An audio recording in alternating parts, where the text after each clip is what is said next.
Wabarakatuh. Kawan-kawan media yang saya hormati, terima kasih masih setia menunggu sampai dengan malam hari ini, sampai selesai Istimewa Ulama.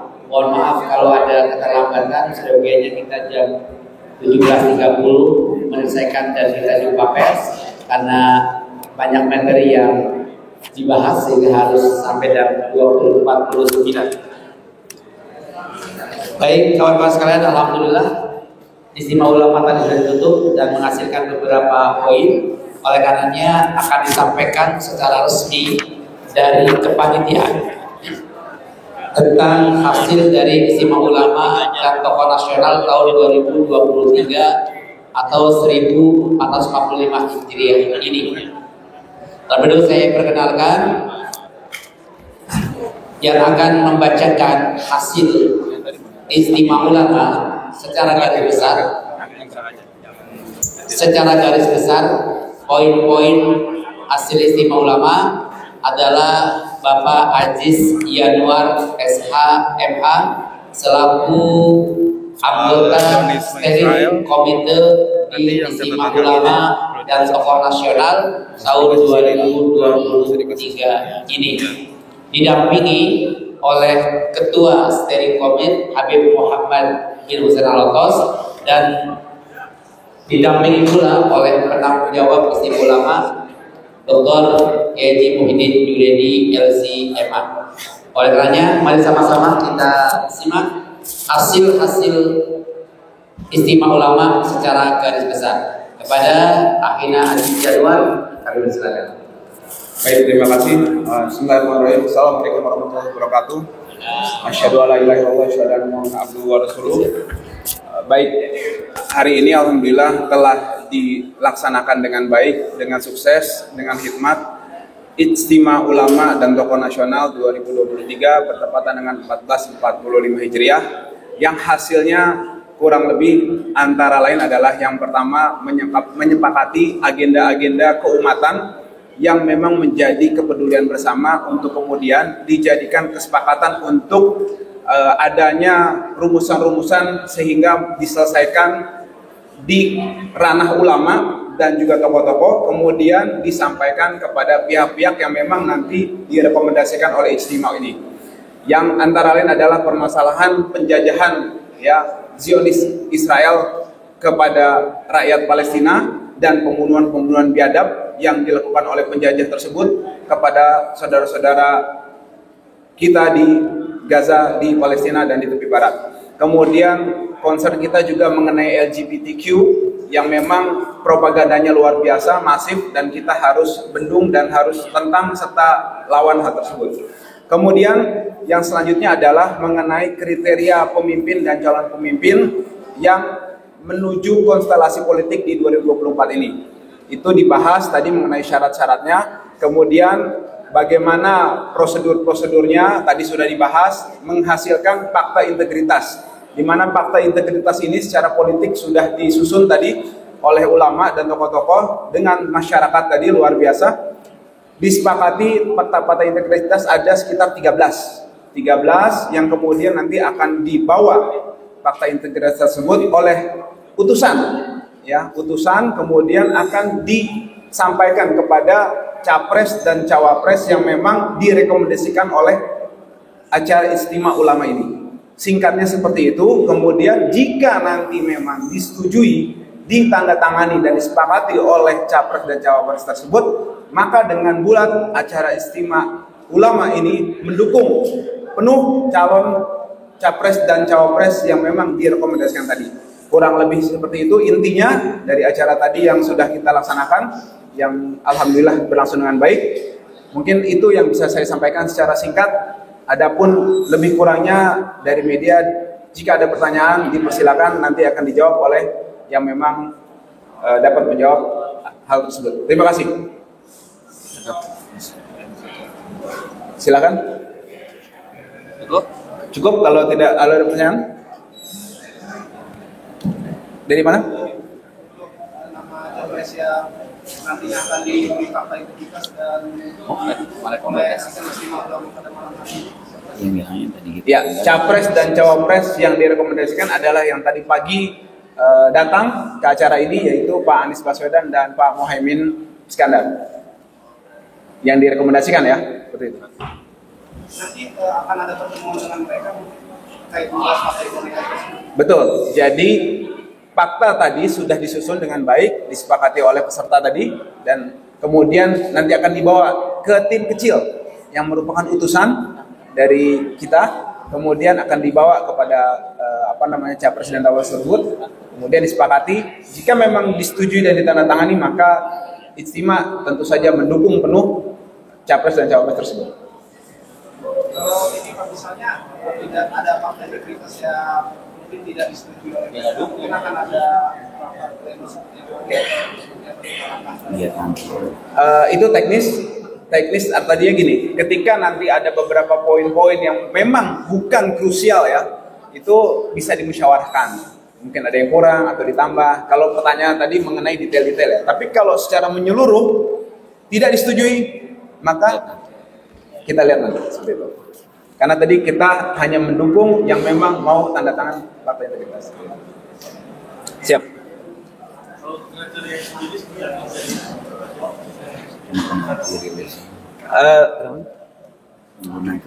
Ya, kriterianya nanti ada beberapa kita rilis ke media. Ada beberapa yang memang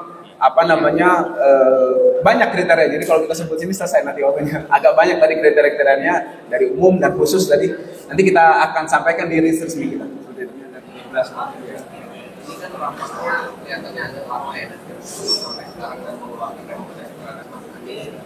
Tapi dalam selama rapat itu ada nggak nama selain dari Mas Anies yang mengingatkan paslon yang didukung itu pada 2019 saat ini tidak maju lagi. Jadi selain nama Mas Anies, apa mungkin ada kesempatan? Baik, pertanyaan bagus. Jadi gini, yang pertama kita garis bawahi, acara Ijtima ini tidak menitik beratkan pada calon dan calon capres atau cawapres, tapi lebih pada kriteria. Adapun datangnya yang bersangkutan ke sini itu adalah melakukan bonus. Gitu. Jadi kita lebih menitik beratkan kepada membeli kucing dalam karung, dan kita menitik beratkan kepada hal-hal yang harus disepakati. Kita tidak mau memberikan cek kosong kepada pihak kita tidak mau memberikan suara begitu saja, gitu kan? Karena ini kan ulama-ulama nih, ya.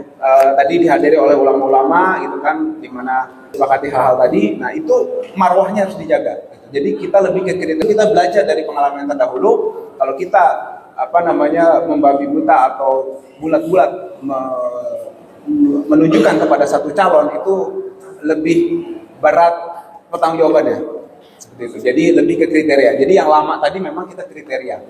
Jadi adapun mengenai calonnya, gitu kan, itu hanya bonus saja. Kebetulan dia ada yang datang seperti itu. Seperti itu. Masih melanjutkan pertanyaan. Ya.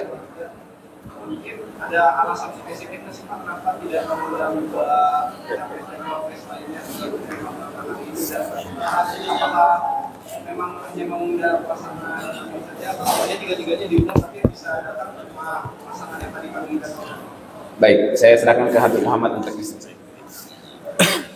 Jadi pra-ijtima itu kita melihat bahwa dari 3 calon ini yang visi misinya yang kita lihat punya kedekatan secara psikologi, secara hal-hal yang berkaitan tentang keulamaan itu ada pada calon yang tadi pagi kita undang, sehingga kita menguji visi misi itu apa yang kita dengar pra-ijtima. Karena dari calon ini kita mendengar ada bagaimana memposisikan ulama, bagaimana memposisikan pondok pesantren, sehingga kita ingin mendengar langsung visi-visi tersebut yang ingin kita lihat dan kita uji untuk apakah memang pantas dan bisa untuk kita dukung. Itulah sebab kenapa kemudian yang kita undang adalah yang bersangkutan. Demikian.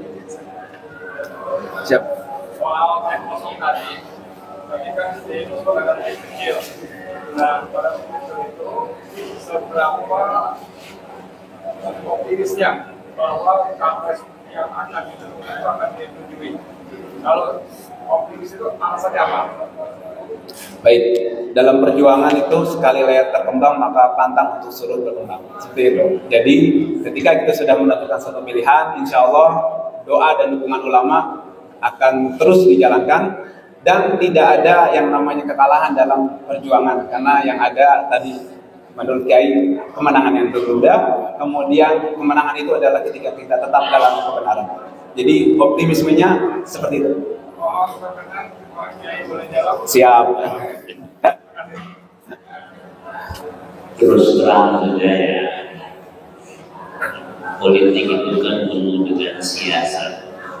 Jadi ada strategi yang kita mainkan. Kami sudah melakukan istiqoroh dan perenungan, kajian dari berbagai macam aspek. Pasangan Amin ini dibanding dengan dua yang lainnya jauh lebih dekat hubungannya dengan umat Islam dalam konteks satu yang Pak Anies Baswedan latar belakangnya adalah kelompok Islam yang modernis. Pak Muhammad adalah kelompok Muslim yang tradisionalis, diusung oleh partai Nasdem yang nasionalis religius, lalu PKS, kemudian PKB, yang terakhir adalah umat. Oleh karena itu, kami yakin sampai malam ini masalah penandatanganannya, penandatanganan fakta integritas itu hanya berkaitan dengan waktu saja. Dan kami optimis mereka insya Allah akan menandatangani itu. Ya insya Allah. Yang kedua, kita butuh pemimpin yang energi, pemimpin yang berpengalaman, pemimpin yang sudah punya track record yang baik dan dirasakan oleh masyarakat. Walaupun itu di ibu kota waktu, tapi ibu kota itu adalah barometer dari sebuah kegiatan politik nasional di negara manapun negara. Oleh karena itu sangat cocok ya digabungkan yang modernis dengan tradisionalis. Dan insya Allah mereka ini bisa membawa Indonesia ke arah yang lebih baik. Insya Allah. Terima kasih. Oke.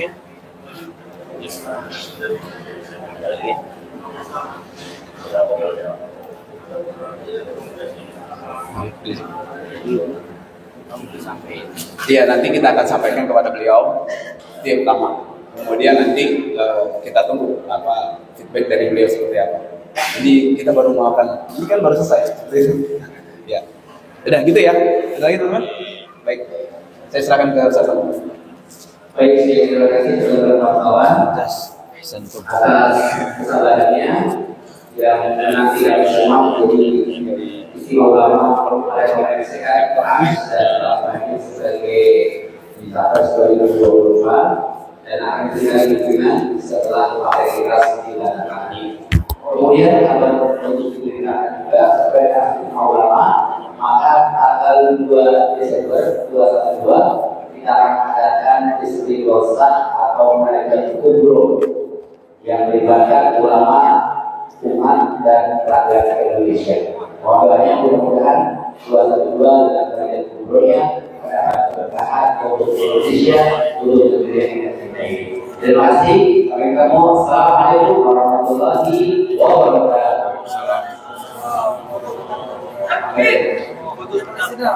Palestina. Foto Palestina. Oh, sorry. Satu lagi. Dapat selamat. Baik, bikin apa? Bikin apa itu? Loh. Kan paling. Selamat.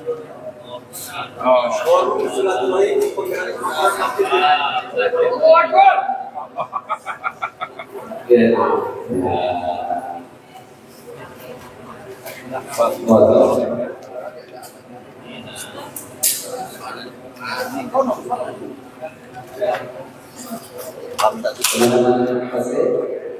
kita selesaikan kita ya untuk saudara-saudara dan sebagainya. Sesi Oke. tidak mulai sebelum